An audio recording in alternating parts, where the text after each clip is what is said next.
తెలంగాణలో పాగా వేయడానికి బీజేపీ ఒక అడుగు వెనక్కి తగ్గినట్టే తగ్గుతూ మళ్లీ బలాన్ని కూడగట్టుకుంటోంది.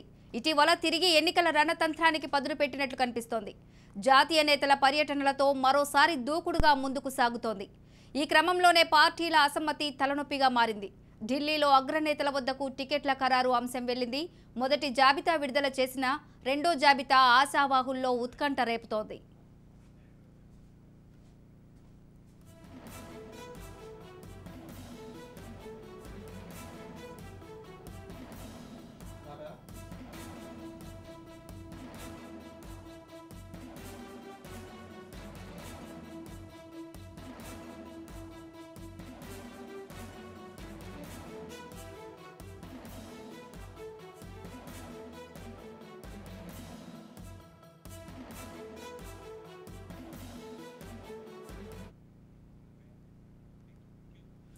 బీఆర్ఎస్ అధినేత కేసీఆర్ వ్యూహాలకు ధీటైన వ్యూహాలను జాతీయ స్థాయిలో పదును పెడుతోంది. కేసీఆర్ మేనిఫెస్టోపై విరుచుకు పడుతూనే కేంద్రం పథకాలను, డబ్బులను పక్కదోవ పట్టిస్తోందనే విమర్శనాస్త్రాలను ప్రజల్లోకి తీసుకువెళుతోంది.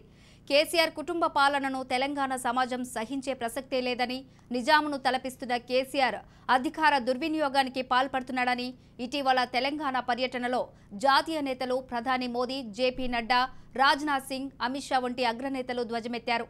కరీంనగర్ జిల్లా హుజూరాబాద్ ఎన్నికల బహిరంగ సభలో బీజేపీ జాతీయ నేత రాజ్నాథ్ సింగ్ తెలంగాణ ముఖ్యమంత్రి కేసీఆర్ అధికార దుర్వినియోగానికి పాల్పడుతున్నారని విమర్శనాస్త్రాలు సంధించారు. కేసీఆర్ కుటుంబ పాలనను అంతమొందించేందుకు తెలంగాణ సమాజం సమాయత్తమవుతోందని హెచ్చరించారు. గత ఎన్నికల వేళ హుజూరాబాద్లో కోట్లు గుమ్మరించినా స్వయంగా కేసీఆర్ రంగంలోకి దిగిన బీజేపీ అభ్యర్థి ఈటల రాజేందర్ను భారీ మెజారిటీతో గెలిపించారని పార్టీ శ్రేణుల్లో జోష్ నింపారు. సీఎం కేసీఆర్ అవినీతి ఢిల్లీకి తాకిందని, దేశవ్యాప్తంగా కేసీఆర్ కుటుంబం అవినీతిపై చర్చ సాగుతోందని విమర్శనాస్త్రాలు సంధించారు.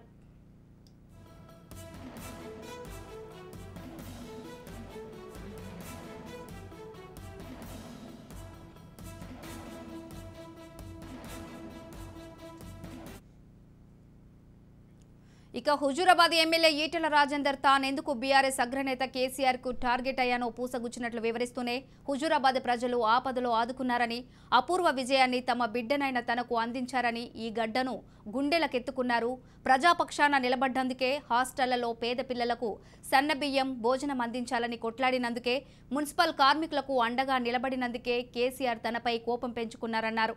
అంతేకాదు, దొరపెత్తానాన్ని నిలదీసిన తనకు భవిష్యత్తులోనూ ఈ హుజూరాబాద్ గడ్డ తనకు అండగా నిలబడుతోందని ధీమా వ్యక్తం చేశారు. కేసీఆర్ కుటుంబ పాలనను, అవినీతి పాలనను అంతమొందించడం ఒక్క బీజేపీకే సాధ్యమన్నారు. కేసీఆర్ ఎక్కడ పోటీ చేస్తే అక్కడ రాజేందర్ బరిలో ఉంటాడని, ఎన్నికల బరిలో చూసుకుందామని సవాల్ విసిరారు. మరోసారి హుజూరాబాద్ ప్రజలే మళ్లీ కథానాయకులు కావాలని, కేసీఆర్ కు దిమ్మ తిరిగేలా తీర్పు ఇవ్వాలని ఈటల పిలుపునిచ్చారు. కేసీఆర్ పతనం హుజూరాబాద్ నుంచే ప్రారంభమవుతుందన్నారు. కార్యకర్తలు ఆ దిశగా ఉత్సాహంగా ముందుకు సాగాలని ఈటల రణతంత్రాన్ని నూరిపోశారు.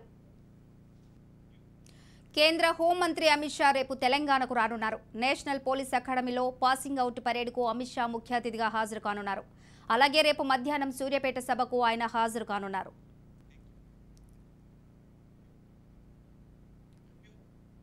తెలంగాణలో బీజేపీ పుంజుకుంటుందని అనుకుంటున్నారు. ఇక తెలంగాణలో బీజేపీ అధికార పగ్గాన్ని సాధిస్తుందని అనుకోవచ్చా అనే దానిపైన ఇప్పుడు చూద్దాం.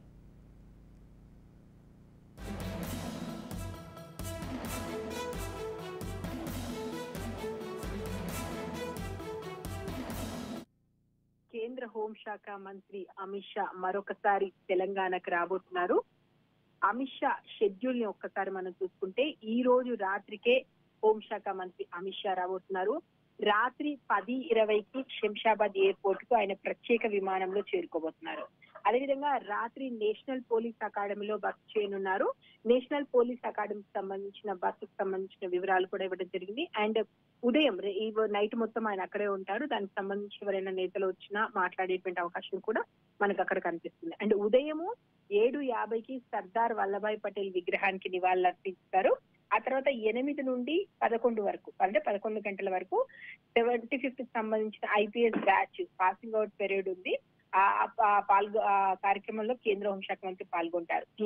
ఇది మొత్తం కూడా గవర్నమెంట్ కి సంబంధించినటువంటి అఫీషియల్ ప్రోగ్రామ్. అంటే నేషనల్ పోలీస్ అకాడమీలో జరిగేది కానీ ఇది పాసింగ్ అవుట్ కు సంబంధించి కానీ ప్రతిసారి కేంద్ర మంత్రిగా అమిత్ షా ఉన్నప్పటి నుంచి కూడా ఇక్కడికి వస్తున్నారు, ఇక్కడ పాల్గొంటున్నారు.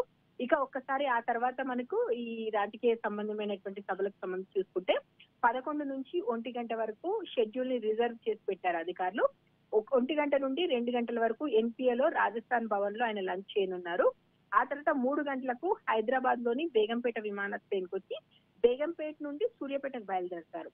ఇక 3:55కు సూర్యాపేట సభాస్థలికి చేరుకోవాలని చెప్పి షెడ్యూల్ లో ఉంది. అండ్ 4 నుంచి 5 గంట సేపు బీజేపీ ఎన్నికల ప్రచార సభలో షా పాల్గొంటారు. 5 గంటల తర్వాత మళ్ళీ హైదరాబాద్ వస్తారు. 5:45 ప్రత్యేక విమానంలో ఢిల్లీ వెళ్తారు.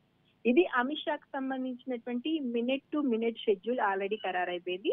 ఇక రేపు అమిత్ షా సభాస్థలిలో ఏం మాట్లాడతారు అనేది ఇప్పుడు కీలకంగా చెప్పుకోవచ్చు. ఎందుకంటే తెలంగాణకు సంబంధించి అమిత్ షా వచ్చి వెళ్ళిన తర్వాత బీజేపీ శ్రేణుల్లో కానీ నేతల్లో కానీ ఒక జోష్ ఎప్పుడు మనకు కనిపిస్తుంటుంది. అండ్ కొన్ని కీలకమైన విషయాలు అమిత్ షా మాట్లాడుతుంటారు.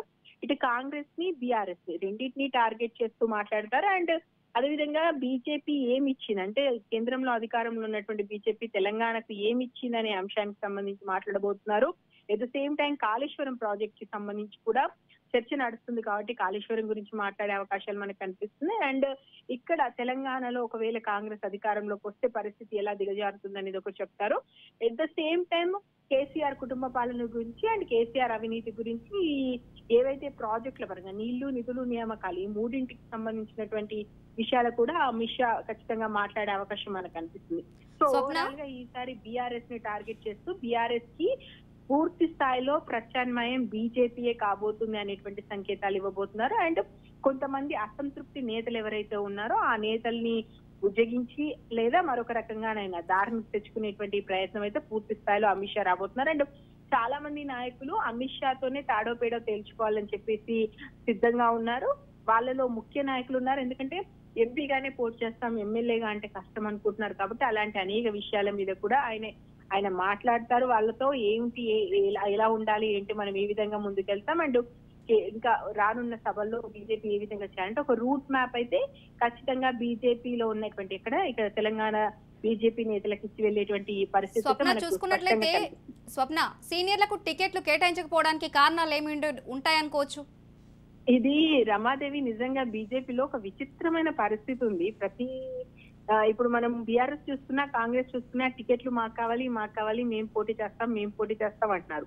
కానీ బీజేపీకి సంబంధించి వివేక్ నేను ఎంపీగానే పోటీ చేస్తున్నాను అంటున్నాడు, జితేందర్ రెడ్డి నేను ఎంపీగానే పోటీ చేస్తున్నాను అంటున్నాడు, డీకేఆర్ నేను గద్వాల నుంచి పోటీ చేయను అంటున్నాడు, కిషన్ రెడ్డి నేను పోటీలో ఉండను అంటున్నాడు, లక్ష్మణ్ నేను పోటీలో ఉండను అంటున్నాడు.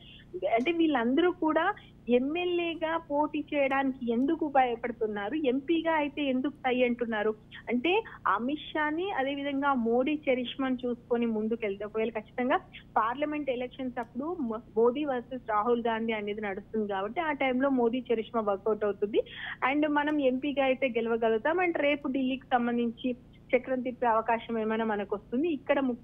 ఇక్కడ ఉన్నటువంటి ప్రాంతాల్లో బీజేపీ అధికారంలోకి వస్తుంది అనేటువంటి నమ్మకం వాళ్ళకి లేదా వీళ్ళు ఒక కీగా మారతారంటే వీళ్ళు కింగ్ అవ్వకపోయినా కింగ్ మేకర్ గా మారతాం అనేటువంటి నమ్మకం వాళ్ళకి లేదా అనేటువంటి చర్చ అయితే బీజేపీ శ్రేణుల్లోనే నడుస్తుంది. వీళ్ళకు సీట్లు కేటాయించకపోవడానికి సంబంధించి బీజేపీ పెద్దలు కానీ అధిష్టానం కానీ ఎన్నికల కమిటీ కానీ వద్దు అన్నటువంటి పరిస్థితి లేదు. వీళ్ళే ఇంకా తటపటాయిస్తున్నారు, కాస్త పెండింగ్ లో పెట్టండి మేము ఆలోచిస్తాము, లేదా ఈ నియోజకవర్గం వద్దు ఇంకొక నియోజకవర్గం, లేదా కొన్ని చోట్ల కొంతమంది నాయకులు వాళ్ళకి సంబంధించినటువంటి అభ్యర్థుల్ని వాళ్ళు అక్కడే పోటీ చేయాలని చెప్పడం, ఇలాంటి కండిషన్ దృష్ట్యానే అవి పెండింగ్ లో ఉన్నాయి. సో మరి ఇప్పుడు అమిత్ షా వచ్చిన తర్వాత ఎందుకంటే నిన్న అమిత్ షాకి సంబంధించి తను వచ్చే లోపే జనసేన పొత్తులు అండ్ సెకండ్ లిస్ట్ కి సంబంధించినటువంటి క్లారిటీ పూర్తిగా వచ్చే విధంగా చూడమని చెప్పేసి ఇక్కడ ఉన్నటువంటి బీజేపీ నేతలకు సంకేతాలు ఇచ్చారు అనేటువంటి చర్చ నడుస్తుంది. కానీ యాజ్ ఆఫ్ నౌ ఇంకా క్లారిటీ రాలేదు, క్లియరెన్స్ రాలేదు అండ్ సెకండ్ షెడ్యూల్ ఎప్పుడు ఉంటుందో తెలియదు. సెకండ్ షెడ్యూల్ లో వీళ్ళ పేర్లు ఉంటుందా లేదా, మనకు లక్ష్మణ్ పేరు అయితే ఉండదని అర్థమవుతుంది, కిషన్ రెడ్డి పేరు కూడా సాధారణంగా ఉండకపోవచ్చు, మిగతా వాళ్ళు కూడా ఎంపీలుగానే ఓకే అంటున్నారు. సో ఈ గందరగోళ పరిస్థితుల దృష్ట్యా ఎలా ఉంటది ఏంటి, దీన్ని అమిత్ షా ఏమన్నా డీల్ చేయబోతారా రేపు, లేదు మీరు ఖచ్చితంగా అంటే ఇప్పుడు మీరు చెప్పిన మాట మేము విన్నాం కాదు, హైకమాండ్ ఇచ్చినటువంటి ఉత్తర్వుల ప్రకారం ప్రతి ఒక్కరు కూడా ఎమ్మెల్యేగా పోటీ చేయాల్సిందేనా అనే గట్టి సంకేతాలు ఏమైనా ఇచ్చి వెళ్తారు. అలా ఇచ్చి వెళ్తే మాత్రం మళ్ళీ సెకండ్ లిస్ట్ లో ఈ సీనియర్ నాయకుల పేరు ఉండే అవకాశం ఉంది. లేదంటే వాళ్ళు సిఫార్సు చేసిన వాళ్ళ పేర్లు పెట్టేసి వాళ్ళు ఎంపీలుగా పోటీ చేసే అవకాశం ఉంది. ఏదేమైనా కూడా రమాదేవి ఈ గందరగోళానికి ఏమైనా రేపు అమిత్ షా తెరదించుతారనేది మాత్రం మనం వేచి చూడాలి. స్వప్న, ఇంకొకటి చూసుకున్నట్లయితే బీజేపీలో సీట్లు రాని నాయకులు కూడా పార్టీలు మారుతున్నారు. ఇప్పటికే చూసుకున్నట్లయితే రాజగోపాల్ రెడ్డి కూడా పార్టీ వీడారు. ఈ పార్టీ వీడరాలు ఎన్నికలపైన ఎలాంటి ప్రభావం చూపబోతుంది అనుకోవచ్చు? ఖచ్చితంగా ఈ ప్రభావం అయితే ఉంటుంది. ఇంతకుముందు కొద్దిసేపటి క్రితం బీజేపీ ఆఫీస్ కి షేర్లింగంపల్లి నుంచి వచ్చారు, అండ్ జనగామ నుంచి కూడా వచ్చారు, నల్గొండకు సంబంధించినటువంటి కొంతమంది కూడా వస్తున్నారు. అంటే మేము మొదటి నుంచి బీజేపీ నమ్ముకొని ఉన్నాము, మీరేమో ఇప్పుడు పక్క చూపులు చూస్తున్నారు, బీఆర్ఎస్ నుంచో కాంగ్రెస్ నుంచో నాయకులు రాబోతారా, వచ్చి మన నుంచో జాయిన్ కాకపోతారా, వాళ్ళకి టికెట్లు ఇస్తామనే ఆలోచనలో ఉన్నారు. మేము మొదటి నుంచి పార్టీని నమ్ముకున్నాము, మాకే ఖచ్చితంగా టికెట్లు కేటాయించాలనేటువంటి అసంతృప్తులు ఉన్నారు. ఈవెన్ ఇప్పుడు రాజగోపాల్ రెడ్డి వెళ్ళిన దానికి సంబంధించి మనం చూసుకున్నా ఇక్కడ బీజేపీలో జరుగుతున్న చర్చ కానీ అటు కాంగ్రెస్ లో జరుగుతున్న చర్చకు సంబంధించి కానీ ఆయన ఎల్బీ నగర్ టికెట్ అడిగారని, అదేవిధంగా మునుగోడు టికెట్ అడిగారని, ఈ రెండు కావాలి అన్నప్పుడు ఇవ్వడానికి బీజేపీ ఒప్పుకోలేదని, ఈ నేపథ్యంలో ఆయన కాంగ్రెస్ కి వెళ్ళారని. అంటే ఎవరైతే సీనియర్లు ఉన్నారో ఆ సీనియర్లు కూడా ఏం చెప్తున్నారంటే మాకు లేదా మేము కావాల్సిన అనుకున్న వాళ్ళకి మేము అడిగిన చోట్ల టికెట్లు ఇవ్వకుండా వాళ్ళు అధిష్టానం కానీ లేదా ఇక్కడ ఉన్నటువంటి ఎలక్షన్ కమిటీకి సంబంధించినటువంటి మెంబర్స్ కానీ లేదా కీలకంగా ఉన్నటువంటి నేతలు ఎవరైతే ఉన్నారో వాళ్ళే డెసిషన్స్ తీసుకుని మమ్మల్ని ఇక్కడికి వెళ్ళి పోటీ చేయమంటున్నారు. అక్కడ మేము పోటీ చేయలేము, అక్కడ ఉన్నటువంటి వాతావరణం దృష్ట్యా మేము ఆల్రెడీ ప్రిపేర్ చేసుకున్న గ్రౌండ్ ఒకటి ఉంది, మీరు వెళ్ళి ఇంకొక చోట ఆట ఆడమంటున్నారు, అది కుదరదు అని చెప్పేసి చెప్తున్నటువంటి పరిస్థితి. దానికి ఒకవేళ ఇటు హైకమాండ్ నుంచి ఒప్పుకోకపోయినా వాళ్ళు ఒప్పుకోకపోయినా పార్టీని వీడుతున్నారు.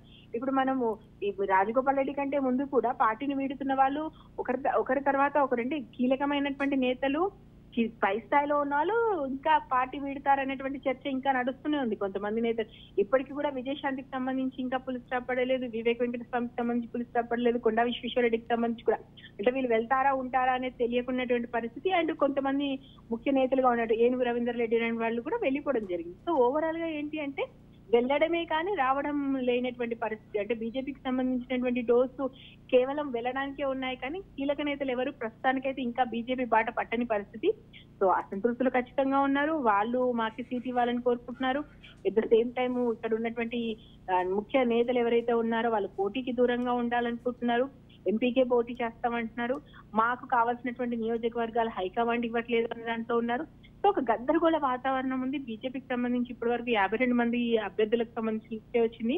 ఇంకా మిగతా లిస్ట్ ఎప్పుడు ఇస్తారు, సెకండ్ కాదు ఇంకా థర్డ్ లిస్ట్ కూడా ఉండే అవకాశం ఉంది అంటున్నారు. కాబట్టి ఎందుకో తెలియదు కానీ బీజేపీ ప్రొలాంగ్ చేస్తూ పోతుంది. ఈ ప్రొలాంగ్ చేస్తున్న కొద్దీ అభ్యర్థులు కూడా చాలా మేధోమదనం చేస్తున్నారు. మనం ఫీల్డ్ లో ఉన్నామా లేదా, అసలు మనము ఇప్పుడు అభ్యర్థులమా కాదా, అభ్యర్థులం అయితే మనం ఎలా ప్రచారం చేసుకోవాలి, పార్టీ మనకి ఏం చెప్తుంది, ఏంటి ఏ స్టాండ్ మీద ఉంటుంది. సో ఇలాంటి అనేక డౌట్స్ ఉన్నాయి. ఒక్కసారి బీజేపీకి సంబంధించినటువంటి లిస్ట్ మొత్తం వస్తే కానీ క్లారిటీ వచ్చే అవకాశం ఉండదు. కానీ బీజేపీ ముఖ్య నేతలైనటువంటి మోదీ కానీ, అమిత్ షా కానీ, నడ్డా కానీ, కేంద్ర మంత్రులు కానీ, అదేవిధంగా వివిధ రాష్ట్రాల అధికారంలో ఉన్నటువంటి ముఖ్యమంత్రులు కానీ వీళ్ళైతే తెలంగాణకు క్యూ కడుతున్నారని చెప్పొచ్చు. దాదాపు ఒక 50కి పైగా బహిరంగ సభల్ని ప్లాన్ చేశారు. కేంద్రం అయితే చాలా గట్టిగానే పోటీ ఇవ్వాలనుకుంటుంది. కేంద్రం నుంచి దాదాపు ఒక 4 హెలికాప్టర్లు ప్రత్యేకంగా హైర్ చేసి మరి ఇక్కడ తిప్పాలనుకుంటుంది. కానీ ఇక్కడ ఉన్నటువంటి రాష్ట్ర నాయకుల్లోనే చాలా సందేహాలు ఉన్నాయి.